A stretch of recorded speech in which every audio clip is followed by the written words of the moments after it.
I'm Shomiran Dotto and you're all following my video classes. आज का class का matter will be labour costing. Labour costing का हम लोग आज इम्पॉर्टेंट कुछ सम्स देखेंगे। सिंस हम लोग बहुत सारा टाइप ऑफ सम देख चुके हैं लेबर कॉस्टिंग में, आज भी हम लोग कुछ इंपॉर्टेंट सम्स के बारे में डिस्कस करेंगे। So let me start discussing about those sums. Let me show you first the sum number 16 से शुरू करेंगे हम लोग from my material and then I will show you the explanation. Well, this is sum number 16. From the following particulars, you are required to work out the earning of the worker for a week under straight piece rate, differential piece rate, Halsey and Rowan। मतलब चारों situation में हम लोग को total earning निकालना पड़ेगा, जिसमें straight piece rate के बारे में हम लोग को आइडिया है। डिफरेंशियल पीस रेट के बारे में डेफिनेटली कुछ कंडीशंस रहेगा, क्योंकि डिफरेंशियल्स मतलब you have to give some conditions. You will be given with some conditions on the basis of which you are going to find out the total earning of the workers under differential piece rate system। Halsey Rowan का तो हम लोग को condition मालूम है, hours worked और standard hours मतलब hours allowed दिया रहेगा, तो हम लोग वहाँ से निकल सकते हैं। Information working hours 48, hourly wage rate 7.5, piece rate per unit दिया हुआ 3, normal time taken per pieces 20 minutes, मतलब एक यूनिट बनाने के लिए 20 मिनट्स लगता है, तो एक घंटा में 3 यूनिट बनेगा। As simple as that. Normal output per week 120 pieces, annual output for the week is 150 pieces। These are the information given। हम लोग उस हिसाब से सम को आगे बढ़ेंगे। लास्ट पार्ट देख लेते हैं सम। This is the last part of the sum। differential piece rate बोल दिया 80% of the piece rate when output is below normal and 120% of the piece rate when the output is above a normal। so ये है differential piece rate। मैंने अभी बताया था आप लोगों को कि differential piece rate का conditions have to be given in the sum unless and until it's been given।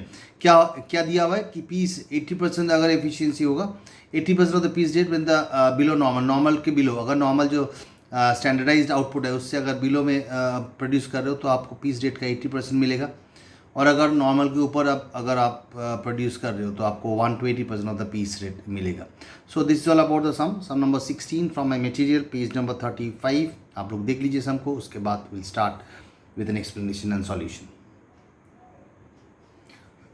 Weekly working hours 48 hours is been given the sum piece rate rupees 3 per unit, ये भी दिया हुआ है। hourly rate is rupees 7.5 per hour, ये भी सम में दिया हुआ है। स्ट्रेट पीस रेट के अनुसार हम लोग को मालूम है जितना पीसेस प्रोड्यूस्ड हो रहे हैं इंटू 3 पर यूनिट दिया हुआ है साफ साफ। तो pieces produced into rate per pieces produced is 150, it's been given into 3 is equal to rupees 450 will be the piece rate wages of a worker। Since it's a straightforward calculation, it's been given over here कि how much pieces has been produced, that is 150 units has been produced during the week, and 3 rupees per unit is the piece per unit is 3 rupees, so it's been given in the sum। so 150 into 3 कर दिया 450। अब हम लोग को देखना है differential piece rate का।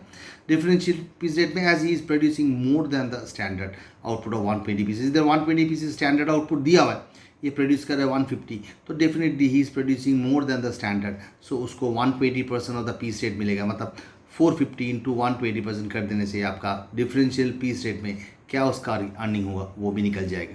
सो साफ साफ ये दोनों चीज़ निकालने में हम लोग को कोई मेहनत नहीं करना पड़ा, because it's all been given in the sum कि how much is has produced, how much is suppose to, what is the standard output he is suppose to produce, that is 120 is the standard output of this firm, whereas that worker is producing 150 units which is above the standard, above the normal standard, which means he is supposed to get 120% of the piece rate। piece rate तो हम लोग पहले ही निकाल लिया, उसका 120% will be the differential piece rate wages।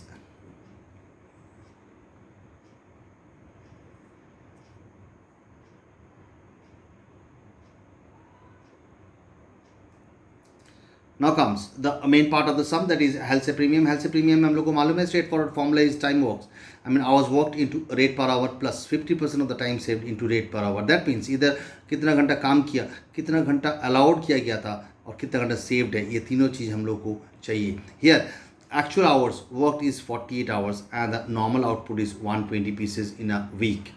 Therefore actual time taken for 1 unit is in 1 minute, is 1 unit in minutes, that is therefore actual time taken for 1 unit in minute। देखो दिया हुआ है, निकाल लिया हम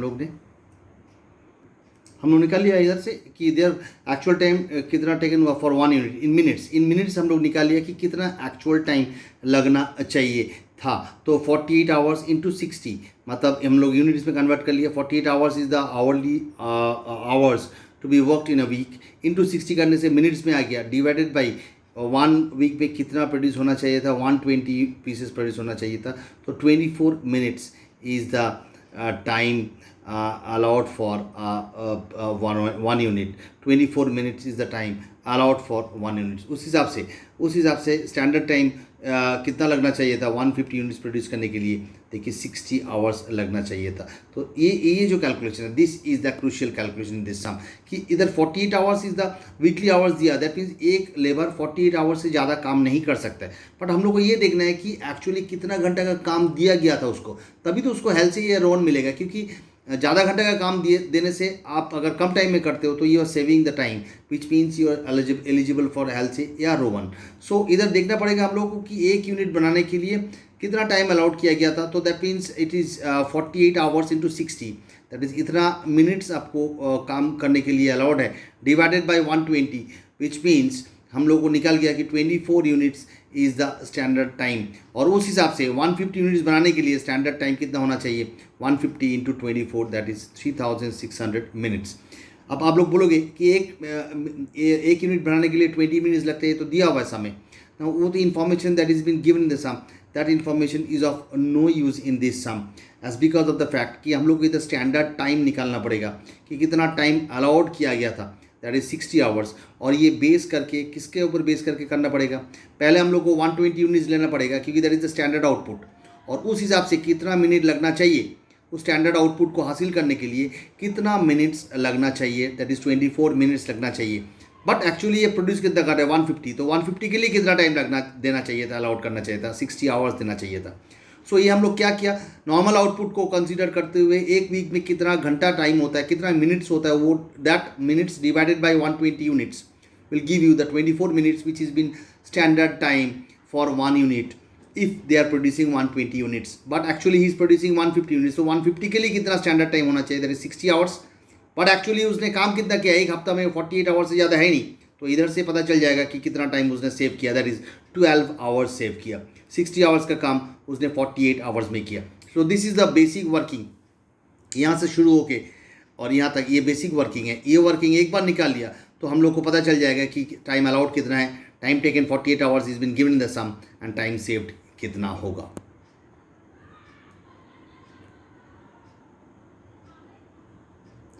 सो टाइम सेव्ड इज 12 आवर्स। अब हम लोग देख लेंगे हेल्थ से और रोवन स्कीम का, तो आराम से आप लोग देख लीजिए। पहले हेल्थ स्कीम का देख लीजिए, time worked into rate per hour plus 50% of time saved, 60 minus 48 into 7.5, 7.5 is given in the sum rate per hour, which comes to 405 under health scheme.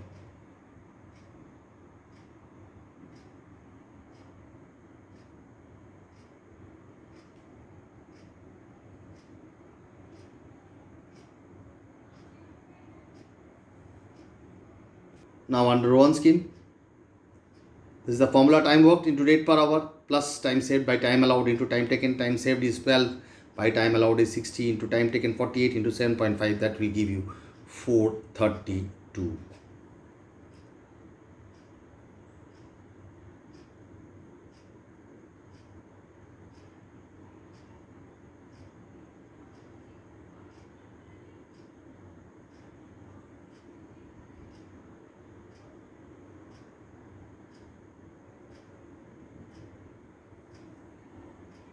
Well, our next sum number 17 of my maths, page number 36. Our next sum for the class for this video is sum number 17. A worker produced 200 units in a week time. The guaranteed weekly wages payment is 45 hours is 81 rupees. मतलब एक week में 45 hours काम कर रहा है और 81 rupees उसका guaranteed payment है। तो यहाँ से हम लोग को मिल जाएगा कि रेट पर आवर क्या होगा, क्योंककि गारंटेड पेमेंट का फॉर्मूला होता है hours worked into rate per hour, that gives you 81 rupees. तो 81 डिवाइडेड बाई 45 करने से, 81 रुपीज़ डिवाइडेड बाई 45 आवर्स करने से आपका आ जाएगा rate per our.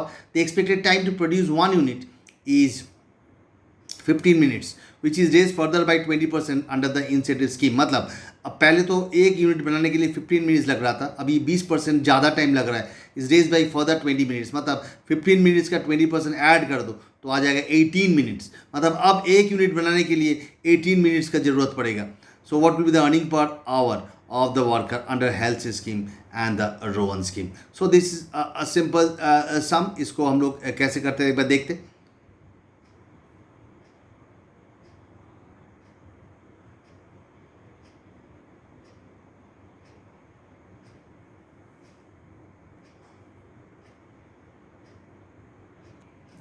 Well, total production is 200 units. Total production is 200 units. Guaranteed payment for 45 hours is 81.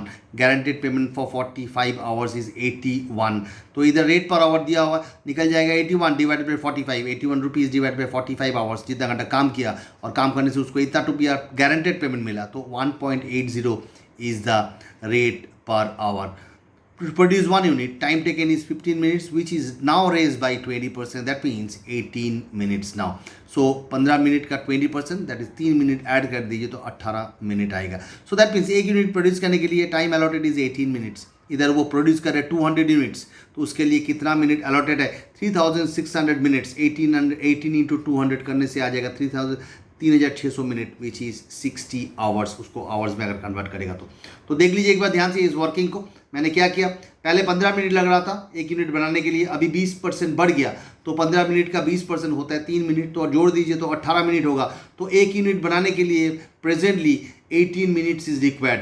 तो 200 unit बनाने के लिए कितना मिनट का जरूरत होगा? तो 200 into 18, that comes to 3600 minute, which is actually 60 hours. तो 60 घंटा लगना चाहिए एक पूरा 200 यूनिट बनाने के लिए. बट एक चीज़ आप लोगों को याद रखना पड़ेगा कि एक वीक में 45 आवर्स है, वो पूरा वीक में 45 आवर्स काम कर रहा है.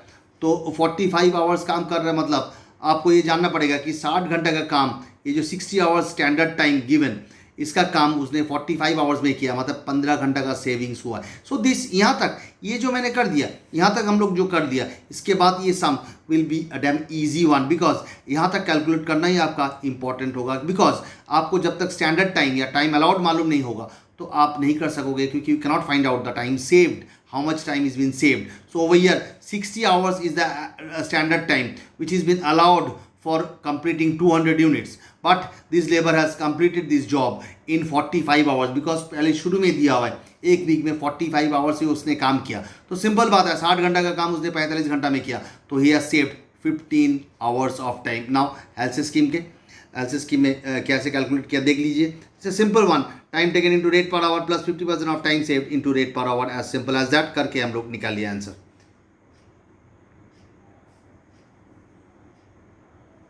तो हेल्थ से या रोवन में जब भी हम लोग को करना पड़ेगा, तब हम लोग को 3 एस्पेक्ट्स चाहिए, एक टाइम अलाउड, एक time taken and time save. Time allowed, time taken निकल जाएगा तो क्वाइट ऑब्वियस टाइम सेव भी निकालना कोई बड़ा बात नहीं है. But then again you have to have these three elements, otherwise it will not be possible for you to calculate the payment of labor under Halsey scheme या under Rowan scheme. And rate per hour तो definitely दिया हो रहना चाहिए, rate per hour तो होना ही चाहिए, otherwise वो तो होगा ही नहीं. बट क्रूशियल फैक्टर इज ये सब में हम लोग देख लिया था कि स्टैंडर्ड टाइम कैसे निकालना चाहिए था. वही प्रॉब्लम होता है ज़्यादातर सब में, वही प्रॉब्लम होता है. ये रोवन स्कीम है, रोवन स्कीम में देख लीजिए, it's a simple application of formula because we have already done the basic job of this sum, the root job of that sum of this sum by finding out that 60 hours which we have done in the working part. That's the working part where we have done, where we have calculated the time allowed, yeah, standard time for completing these 200 units of job, that is 60 hours. On the other hand, he has done this job in 45 hours which has been given in the sum. Another important sum of our today's class, that is sum number 23. 23, in a manufacturing concern, bonus to the worker is paid on a slab rate based on the cost saving towards labor and overhead. मतलब slab rate जो है bonus देने का जो slab rate है, it is based on how much he has saved towards labor and overheads. मतलब labour overhead मिला के उसने क्या सेव किया. मतलब सिंपल बात है, लेबर प्लस ओवरहेड का एक्चुअल कितना खर्च हुआ, लेबर एंड ओवरहेड का कितना स्टैंडर्ड था. तो स्टैंडर्ड तो डेफिनेटली देना ही पड़ेगा, otherwise you cannot find out how much he has saved, क्योंकि उसी सेविंग्स के ऊपर ही इधर बोनस मिलेगा. सो बोनस अभी तक हम लोग क्या देखा था, बोनस मिलता है टाइम सेव के ऊपर, बट इधर bonus will be given on the savings on cost on the saving towards labour and overheads, मतलब लेबर एंड ओवरहेड मिला के जो सेविंग्स हो रहा है। तो बोनस का रेट क्या है? Up to 10% saving 5% of the earning, up to 15% of saving 9% of the earning, up to 20%, up to 30%, up to 40%, मतलब जितना आप सेव करोगे, अब 40% सेविंग होगा तो 32% ऑफ द अर्निंग, मतलब जितना आप सेव करोगे लेबर एंड ओवरहेड्स में परसेंटेज वाइज स्टैंडर्ड के ऊपर, उतना ही आपका अर्निंग बढ़ते जाएगा। The wage rate per our और 4 वर्कर्स इज PQRS इज अलग अलग वेज रेट दिया हुआ है अलग अलग वर्कर का। Overhead is recovered on direct wages at the rate of 200%। Standard cost under wages and overhead, मैंने अभी अभी बताया था कि जब तक स्टैंडर्ड नहीं दिया रहेगा, स्टैंडर्ड के साथ एक्चुअल का कंपेयर करने से ही पता चलेगा कितना हमने सेव किया।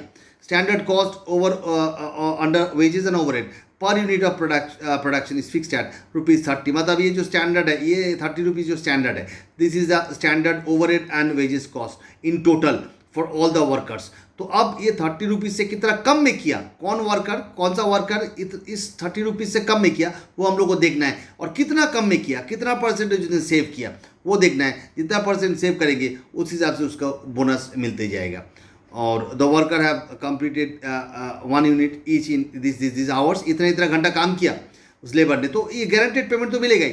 जो जितना घंटा काम किया उस हिसाब से उसको रेट के हिसाब से तो गारंटेड पेमेंट मिलेगा ही। साथ ही साथ एक वो भी मिलेगा, बोनस भी मिलेगा, जो कि based on the saving, cost saving towards labour and overhead. The workers this amount of bonus earn, वो निकालना पड़ेगा। टोटल अर्निंग मतलब क्या? गारंटेड पेमेंट जो मिलने वाला है जितना घंटा काम किया plus the bonus earning, the amount of bonus. So bonus एक बार निकल जाएगा तो टोटल अर्निंग भी निकल जाएगा। उसके बाद टोटल अर्निंग पर आवर, वो तो ईजी मैटर होगा। सो एक बार देख लेते हैं कैसे ये सम को हम लोग को करना है। सम नंबर 23, चार लेबर है, चार वर्कर है, तो हम लोग को 4 कॉलम बना के करना पड़ेगा। Let me show you the technique of doing the sum. Actually ये सम आप लोग आराम से कर लोगे, आप लोग के लिए वही बड़ा प्रॉब्लम नहीं होगा, but the way of doing the sum is something different. So हमको दिखाना है कि किस वे से आप लोग को इस एग्जाम में ये सम को सॉल्व करना है। वेल मैंने क्या किया, पर्टिकुलर्स PQRS चारों कॉलम बना लिया। मैंने पॉइंट वाइज करती गई, इधर ABCD करके पॉइंट वाइज करती गया, क्योंकि इधर पॉइंट वाइज करना ही होगा आप लोगों को, नहीं तो मुश्किल होगा करने में। सो पहले ए में लिखा मैंने rate per hour, that is सबके लिए अलग अलग रेट है दिया हुआ है सब में, तो उस हिसाब से मैंने लिख दिया। B आवर्स वर्क, सबका अलग अलग आवर्स वर्क है, तो वो भी मैंने अलग से निकाल लिया। तो टोटल वेजेस मतलब गारंटेड वेजेस, टोटल वेजेस नहीं, ये गारंटेड वेजेस होगा, मैंने टोटल लिख दिया। That will be guaranteed wages.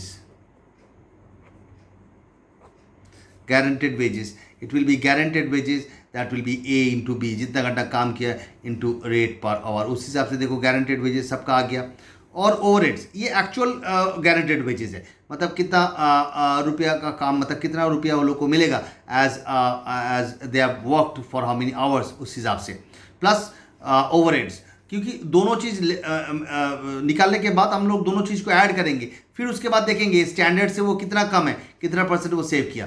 तो इधर ओवरहेड क्या होगा, ओवरहेड के बारे में बोल दिया 200% of the wages, 200% of the guaranteed wages, 200% of the guaranteed wages मतलब ₹8 का 200% देखिए कर दिया तो ₹16 आया, इसके लिए आया 15.40, इसके लिए दिस मच, इसके लिए दिस मच। तो अब आ गया total wages plus overhead, that comes to C+D। देखिए मैंने लिखा C+D, इसीलिए मैंने ABCD करके लिखा, नहीं तो फिर प्रॉब्लम होगा। जैसे इधर गारंटेड वेजेस लिखा मैंने, कैसे किया, A8, 7.7, 6.67 कैसे आया, A इंटू बी, देखिए A is rate per our, B is ours work, इसलिए मैंने इधर लिख दिया। वैसे ही टोटल वेजेस प्लस ओवरहेड मैंने कैसे किया, C+D करके निकाल लिया। Standard wages plus overhead given, ये सब में गिवन है F वाला पॉइंट, तो 30 सबका लिए 30 है। तो सेविंग ऑन अबव, सेविंग कितना है, ये हो जाएगा E minus F, that gives you 6.9, 10.29। सो यहाँ तक एक बार ध्यान से देख लीजिए कि कैसे मैंने savings on the wages cost, saving on cost based on wages and overhead कैसे निकाल लिया मैंने। पहले मैंने एक्चुअल निकाल लिया, पहले मैंने एक्चुअल वेजेस प्लस ओवरहेड निकाल लिया, उसके बाद स्टैंडर्ड के साथ कंपेयर किया, standard is been given in the sum, compare किया और निकल गया कि PQRS इंडिविजुअली कितना कितना सेव किया on this consolidated cost of overhead and wages.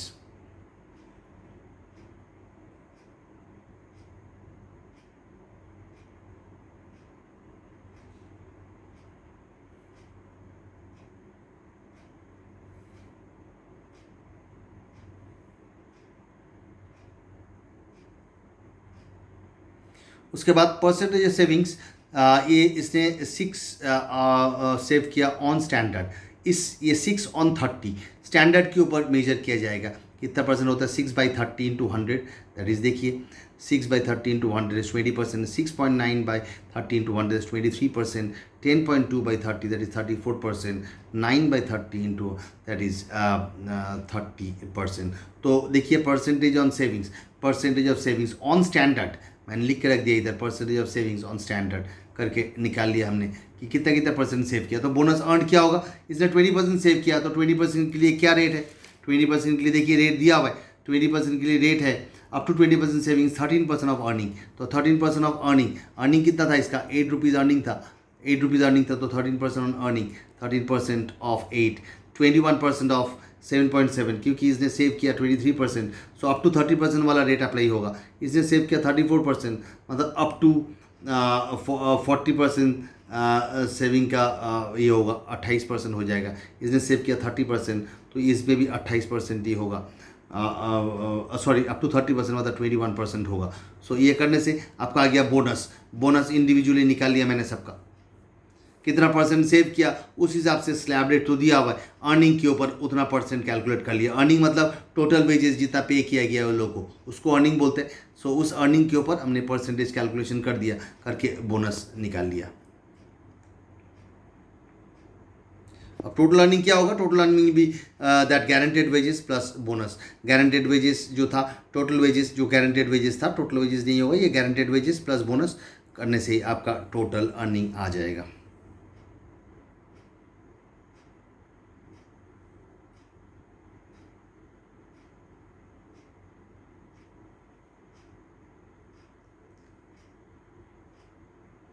And thereafter earning per hour, that is total earning divided by hours work. जो जितना घंटा काम किया उस हिसाब से हम लोग डिवाइड करते गया। पी ने काम किया 8 आवर्स, पी काम किया 8 आवर्स, तो 9.04 डिवाइड बाई 8। क्यू ने काम किया 7.5 आवर्स, तो 9.32 डिवाइड बाई 7.5। इसने काम किया सॉरी इसने काम किया 7 आवर्स, और इसने काम किया 5.5 आवर्स, इसने काम किया 5 आवर्स। तो जितना जितना जो जो घंटा काम किया उसको उससे डिवाइड कर, टोटल अर्निंग से डिवाइड करते गया। ये total earning divided by hours worked, total earning divide by hours work formula लिख के रख दिया मैंने, और वो करने से रेट पर आवर आ गया।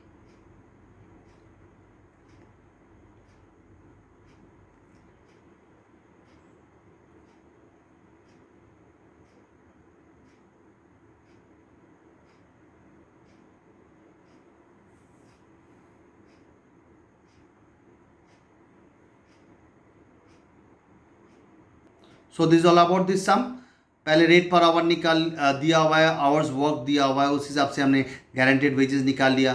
उसके बाद ओवरहेड निकाल लिया, तो आ गया actual wages plus overhead, and then standard is been given. उसके कंपेयर करते हुए हम लोग निकाल लिया कि कितना हम लोग सेव किया।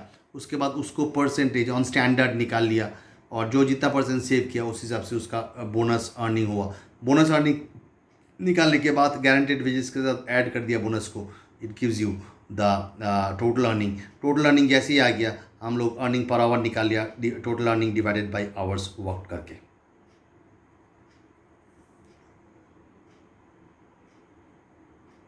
Well, sum number 29 will be our next sum. Sum number 29, in a factory, two workmen A and B produces the same product using the same material. Using the same material मतलब same product बना रहे, same material use करते हुए। The normal wage rate is also the same, मतलब ए और B का material भी same है, वेज रेट भी सेम है। They are paid bonus according to the Rowan system, दोनों को रोवन सिस्टम में बोनस दिया जा रहा है। Time allowed to complete the product is 40 hours, A take 25 hours, B take 30 hours. मतलब इधर इंडिविजुअली दिया हुआ है, ए कितना घंटा लिया, बी कितना घंटा लिया, तो उस हिसाब से ए कितना सेव किया, बी कितना सेव किया, ये हम लोग को मालूम है, but we don't know the rate per hour. But बोल दिया गया ए और बी का rate is all the same, the normal wage rate is also the same.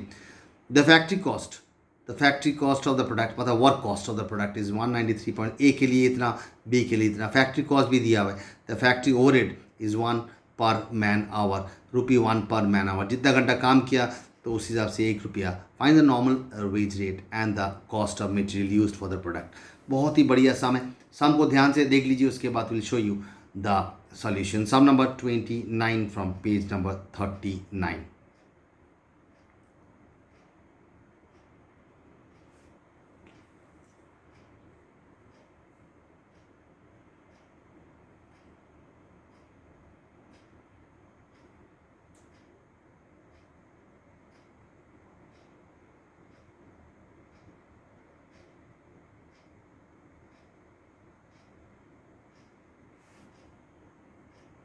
Well, wage rate same for the both the workers. So let it be X rupees per hour. Time allowed 40 hours. A took 25 hours. B took 30 hours. Bonus scheme row 1. Material use both by same. Let it be Y. So material दोनों का same है तो उसको हम लोग Y ले लिया. देखिए इधर और रेट वेज रेट भी दोनों का सेम है उसको हम लोग X रुपीज़ पर आवर ले लिया. तो फैक्ट्री कॉस्ट ए के लिए इतना, बी के लिए इतना. We all know factory overhead 1 per man hours. So this are the information given. उसको हम लोग ध्यान से लिख लिया सम में.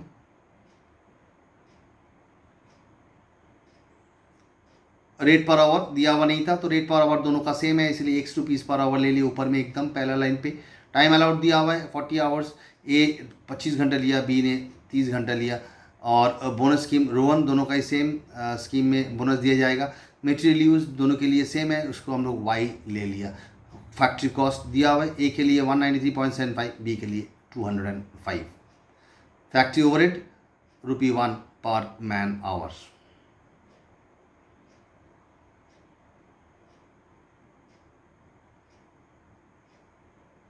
अब हम लोग next part of the sum में जाएंगे. Next part of the sum bonus I mean labour charges कितना होगा for A. It is time taken into rate per hour by time saved into time rate. It gives you this because in terms of X से निकालना पड़ेगा because we don't know the wage rate. तो wage rate को हम लोग x लिया था, x के टर्म पे निकल गया. वो लोग का टोटल अर्निंग किया होगा under Rowan scheme for A as well as for B. देखिए दोनों का निकाल के मैंने रख दिया ए और बी का. अंडर रोवन स्कीम दोनों का लेबर पेमेंट कितना होगा वो हम लोग निकाल के रख दिया.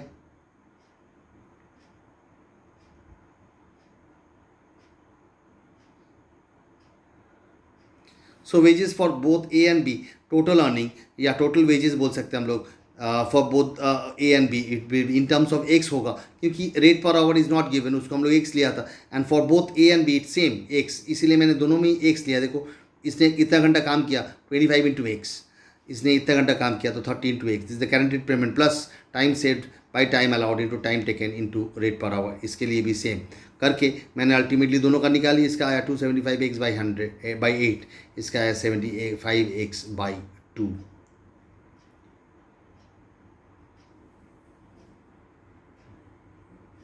सो this is all about a simple solution वाला सम. क्योंकि अभी हम लोग को कुछ करना नहीं है. Factory cost, cost of product या factory cost is equal to what. Factory cost का मतलब क्या होता है? Material plus labour, prime cost plus overhead, factory overhead. यही तो होता है मटेरियल प्लस लेबर. हम लोग कॉस्ट शीट अभी अभी कर चुके हैं. तो मटेरियल प्लस लेबर आता है प्राइम कॉस्ट. प्राइम कॉस्ट में हम लोग फैक्ट्री ओवरहेड ऐड करते हैं तो आ जाता है फैक्ट्री कॉस्ट. ए के लिए फैक्ट्री कॉस्ट 193.75.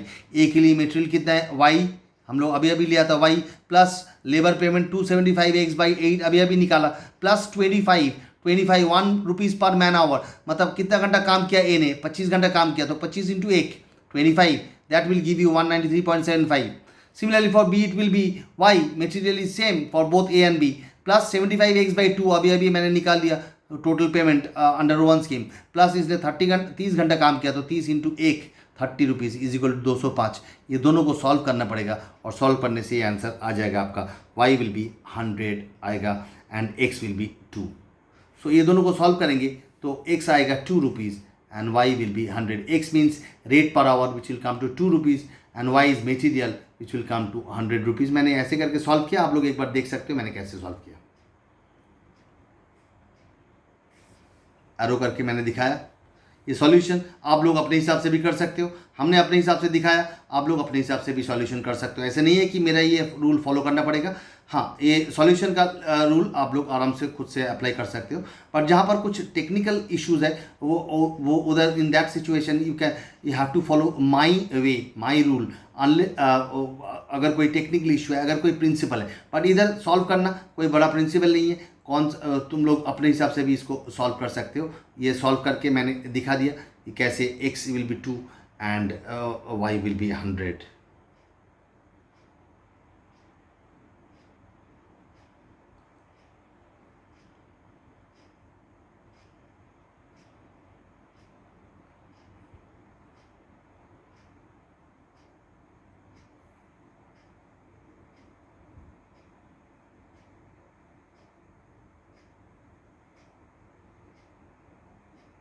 सो गाइज आज के क्लास में हम लोग काफ़ी सारे इंपॉर्टेंट सम्स देखा क्लास में। ये सब sums are all important sum, definitely a bit tough sum, tougher side में है ये सब सम।